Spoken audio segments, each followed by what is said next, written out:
Allah wa inna ilaihi raji'un. Allah yi wa tsohon shugaban ƙasar Najeriya rasuwa a Muhammadu Buhari. Ɗan takaitaccen tarihin shugaba Muhammadu Buhari. Suna Muhammadu Buhari, an haife shi a 17 ga Disamba 1942. Garin da aka haife shi ne Daura a yanzu jihar Katsina, Najeriya. Ya yi mulkin soja kuma ya mulkin na siyasa. Ya shigo soji a 1991, ya yi aiki a mukamai daban-daban. Ya zama shugaban ƙasa na mulkin soja daga 1983 zuwa 1985. Bayan juyin mulki an kifar da shi a 1985 daga mulki.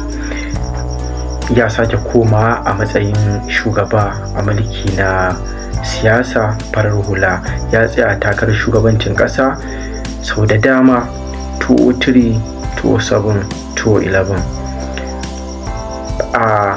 Amma bai ci zaɓe ba a duk waɗannan lokutan da ya tsaya. A 2015 ya lashe zaɓe a ƙarƙashin jam'iyyar APC. Ya zama shugaban ƙasa na dimokuraɗiyya na hudu. An sake zaɓen shi a 2019. Ya kammala mulkinsa a 2023.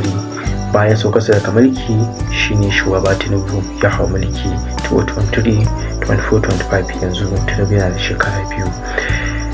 Ayyukan da ya ƙaddamar: ya yi fama da ƙalubale na tsaro a arewacin Najeriya a lokacin mulkinsa.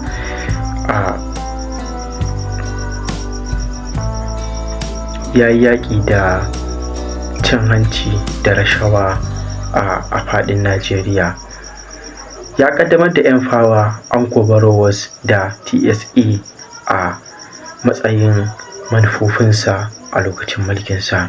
Wannan shi ne takaitaccen abin da ya kamata ku sani dangane da shugaba Muhammadu Buhari da ya riga mu gidan gaskiya. Allah ya ji kansa, Allah ya kyauta namu masu.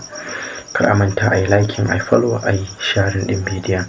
In kana da so ka sani dangane da tarihinsa cikakke, ka danna link ɗin da yake bio a TikTok da Facebook da Instagram domin ka ga cikakken bidiyon tarihinsa. Ne na kuwa kullum LMD. Peace.